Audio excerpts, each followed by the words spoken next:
Hi friends, நம்ம விஜய் மல்லி ஸ்டோரியில் மல்லியோட லைஃப் வந்து ஒளிவட்டமாக இருக்க இந்த நாகு கொஞ்சம் ஹெல்ப் பண்ணால் நல்லாயிருக்கும். ஏன்னா வந்து பார்த்திங்கன்னா திருடர் வந்து பார்த்திங்கன்னா தான் வந்துட்டு அவங்களோட குணங்கள் எல்லாமே வந்துட்டு தெரியும் அப்படின்னே சொல்லலாம். இப்போ ஒரு நல்லவங்க வந்து திருடனை கண்டுபிடிக்கணும் அப்படின்னா கொஞ்சம் கஷ்டம் தான் அப்படின்னே சொல்லலாம். ஏன்னா போலீஸ் வந்து திருடனை பிடிக்கணும் அப்படின்னா அவங்க கோணத்தில் யோசிச்சா கூட ஒரு திருடனாக இருந்தால் எப்படியெல்லாம் வந்து திருடலாம் அப்படிங்கிறது வந்து அவங்களுக்கு மட்டும்தான் தெரியும். ஏன்னா நிறைய டெக்னிக் வச்சுருப்பாங்க. ஸோ அந்த மாதிரி வந்து ஒரு பர்சன் வந்து கிடைச்சாகணும் அப்படின்னு பார்த்தா நம்ம நாகுதா அப்படின்னு சொல்லலாம். ஏன்னா அவங்களோட மோட்டிவும் வந்து பார்த்திங்க அப்படின்னா வந்துட்டு பணம் அண்ட் தென் சொத்து நல்லா செட்டில் ஆகணும் அப்படிங்கிற மாதிரி எண்ணம் படைச்சவங்க தான் இந்த நாகு. மெயினாக வந்து பார்த்திங்கன்னா மல்லி செகண்ட் ஒய்ஃபாக இருந்தாலும் பரவாயில்ல, அது ஒரு பெரிய குடும்பம் அப்படின்னு சொல்லிட்டு தான் மல்லியை வந்துட்டு பார்த்திங்க அப்படின்னா அரவிந்துக்கு கல்யாணம் பண்ணக்கூடாது, கண்டிப்பாக விஜய்க்கு தான் கல்யாணம் பண்ணும், ஸோ அது மூலிமா நம்ம வாழணும் அப்படிங்கிற மாதிரி தான் அவங்க ஆசைப்பட்டு மல்லிக்கு வந்துட்டு என்னதான் அவங்க வந்து பார்த்திங்கன்னா கெடுதல் வந்து நினச்சா கூட அது நன்மையில் தான் போய் முடிஞ்சிருக்கு. ஏன்னா வந்து மல்லியோட வாழ்க்கை நல்ல வாழ்க்கை அப்படின்னு தான் வந்துட்டு அவங்களுக்கு அமைச்சும் கொடுத்தாங்க. ஆனால் மல்லி வந்து மனப்பூர்வமாக லவ் பண்ணுறது விஜய் தான் அப்படிங்கிறதுனால அது ஒரு பெரிய பிரச்சனையாகவே இல்லை, நல்லபடியாக தான் முடிஞ்சுது அப்படின்னே சொல்லலாம். இப்போ கொஞ்ச நாளாகவே வந்து பார்த்திங்க அப்படின்னா இந்த நாகுவோட கேரக்டர் வந்து வராமல் இருந்துச்சு. இப்போ கொண்டு வந்திருக்காங்க அப்படின்னா வந்து ஃபைனல் செக் பாயிண்ட் வந்துட்டு இந்த நாகு தான் வைப்பாங்க அப்படின்னு தெரிய வருது. ஏன்னா வந்து பார்த்திங்கன்னா மல்லியோட வாழ்க்கை முக்கியமோ இல்லையோ இப்போ சொத்து சொத்து சொத்து அண்ட் தென் காசு பணம் அப்படிங்கிற மாதிரியே தான் வந்து போயிட்டுருக்கு. ஸோ அதனாலேயே வந்து பார்த்திங்க அப்படின்னா இப்போ இது வந்து ரேணுகா இல்லை, அதாவது மல்லி மனசில் இந்த மாதிரி விஷயங்கள் ஓடுறது வந்து இந்த நாகுவான அவங்க அன்னிக்கிட்ட எல்லாம், அதாவது இவங்க வீட்டில் இருக்கிற 3 பேருக்குமே எல்லா விஷயமே தெரியும். அதாவது அன்னபூர்ணியம்மா, மனோகர் அண்ட் தென் மல்லி, இந்த 3 பேருக்குமே இந்த விஷயம் தெரியும். ஸோ இந்த நாகும் வந்து அவங்க குடும்பம் தானேன்னு சொல்லிட்டு மல்லி இந்த விஷயம் எல்லாம் நாககிட்ட சொன்னாங்க அப்படின்னா வேறு வழியே இல்லை, கண்டிப்பாக அவங்க வந்து அவங்களோட ஒரு மூவ் அவங்க வாட்ச் பண்ணுவாங்க. மெயினாக இப்போ அவங்க வீட்டில் எல்லாம் கரெக்டாக அவங்க வர்றதுக்கு கொஞ்சம் முன்னாடி தான் வந்துட்டு அவங்க அங்கே போயிருந்தாங்க. கதிரேஷன் வீட்டில் போகிறதுக்கு நிறையவே பாசிபிலிட்டி இருக்குது. நாகு வந்து கதிரேஷன் வீட்டில் இருந்தாங்க அப்படின்னா யாருமே கண்டுபிடிக்க வேண்டாம். ஏன்னா வந்து அவங்க எத்தனை கோணங்கள் எல்லாம் வந்துட்டு காசை வந்து வேணும் அப்படின்னு நினைக்கிறாங்களோ அதே மாதிரி தான் வந்துட்டு புத்தி வந்துட்டு இந்த சுடருக்கு இருக்குது. எப்படியெல்லாம் பிளான் பண்ணுவாங்க, எப்படி தப்பிக்கலாம், யாருக்கிட்டையும் யார் கையிலையும் மாட்டாமல் எப்படி எஸ்கேப் ஆகலாம் அப்படிங்கிறதெல்லாம் வந்துட்டு அவங்களுக்கு மட்டும்தான் தெரியும் அப்படின்னே சொல்லலாம். ஆனால் மல்லிக்கு இந்த மாதிரி விஷயங்கள் அவங்க எதுவுமே பண்ணது கிடையாது. ஸோ அதனால வந்து அவங்களுக்கு தெரியாது, அவங்க அலர்ட்டாகவும் இருக்க மாட்டாங்க. ஜஸ்ட் அது கண்டுபிடிக்கணுங்கிற ஒரு எண்ணம் மட்டும் இருக்குது. பட் அதுக்கான ரூட் வந்து தெரியாமல் தான் இருக்காங்க.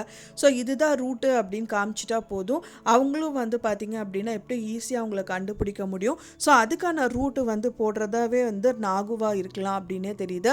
ஏன்னா இப்போ இருக்கிற சுச்சுவேஷனில் வந்து அந்த ஃபோன் வந்துட்டு திரும்பவும் வந்து ஃபோனில் வந்து முடியுது. ஃபோன் முதலே வந்து வெண்பா குட்டி கையில் வந்துச்சு, கடைசியில் வந்துட்டு மல்லி கையில் வராமல் போயிடுச்சு. இது 2வது ஆப்பர்ச்சுனிட்டி மல்லிக்கு. ஸோ இதை மிஸ் பண்ணிட்டாங்கன்னா போச்சு.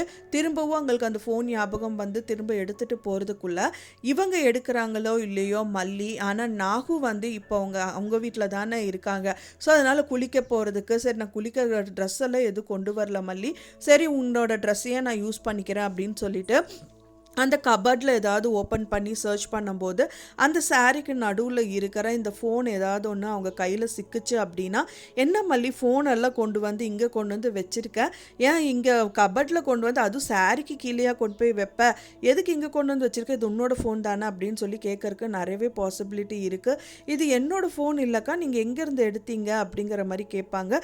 இல்லை எங்கேருந்து எடுத்தீங்க அண்ணி அப்படின்னு கேட்கும்போது அவங்க வந்து சொல்லுவாங்க, இந்த மாதிரி கபர்டில் தான் எடுத்த மல்லி.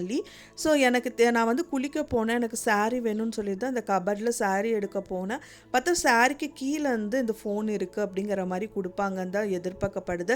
ஒன்ஸ் அதுவும் மட்டும் நடந்துருச்சு அப்படின்னா வந்துட்டு மல்லி இதுக்கு முன்னாடி அந்த ஃபோன் அட்டன் பண்ணுறதுக்கு முன்னாடி அதை தான் சர்ச் பண்ணிகிட்டு இருந்தாங்க, ஏதாவது கிடைக்குமா தடயம் அப்படின்னு சொல்லிட்டு. ஆனால் ஃபோனுன்னு அவங்க எதுவுமே யோசிக்கலை. பட் ஆனால் அவங்க ரூம்லேருந்து தான் இதை எடுத்தாங்க அப்படிங்கும்போது அப்போ இதுதான் வந்து இத்தனை நாள் வரைக்கும் போயிட்டுருக்கா அப்படின்னு சொல்லிட்டு அந்த நம்பரெல்லாம் வந்து ட்ரேஸ் பண்ணி பார்த்துட்டாங்க. அப்படின்னாலே அதுக்கான பெரிய சொல்யூஷன் கிடச்சிடும். ஸோ அதுக்கு வந்து நாகு வந்து ஒரு பெரிய பாலமாக இருப்பாங்க அப்படின்னு தான் எதிர்பார்க்கப்படுது.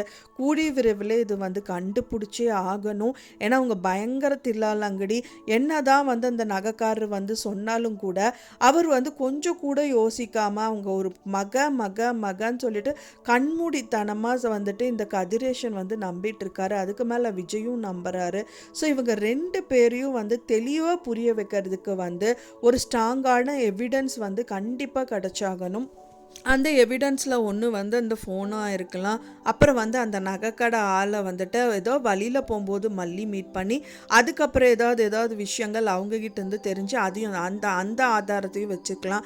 அப்புறம் வந்து இந்த ரேணுகா கையில் இருக்கிற அந்த தழும்பு. ஸோ இந்த மாதிரி நிறைய விஷயங்கள் வந்து 1 by 1 வந்து சேகரிச்சுட்டு விஜய்கிட்டையும் சரி இந்த கதிரேஷன் கிட்டையும் வந்து ஒப்படைக்கணும். ஸோ அப்படியெல்லாம் ஒப்படைச்சு அவங்களே மனப்பூர்வமாக ஆமாம் அப்படின்னு சொல்லிட்டு DNA test and blood test எல்லாம் எடுத்து பார்த்துட்டு அதை வச்சு கண்டுபிடிச்சிட்டாலும் வந்துட்டு ஸ்ட்ராங்கான எவிடன்ஸாக போகும் அப்படின்னே சொல்லலாம். ஏன்னா வந்து ஒரு அப்பாவுக்கு வந்துட்டு அவங்க பொண்ணோட பிளட் குரூப் வந்து தெரியாமல் இருக்காது.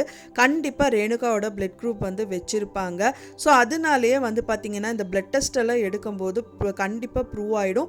இந்த பிளட்டு குரூப்பே வேறு மாதிரி இருக்கே, கண்டிப்பாக இப்போ இது நம்ம பொண்ணே இல்லை அப்படின்னு சொல்கிறதுக்கு நிறையவே பாசிபிலிட்டிஸ் இருக்குது. ஸோ வெயிட் பண்ணி பார்க்கலாம் ஃப்ரெண்ட்ஸ் என்ன நடக்குது அப்படின்னு சொல்லிட்டு. நான் சொன்ன இந்த தகவல் உங்களுக்கு பிடிச்சிருந்தா மறக்காமல் லைக் பண்ணுங்கள், ஷேர் பண்ணுங்கள், கமெண்ட் பண்ணுங்கள், சப்ஸ்கிரைப் பண்ணுங்கள். மேலும் இன்னொரு மல்லி சீரியல் அப்டேட்டோட நெக்ஸ்ட் மீட் பண்ணுறேன்.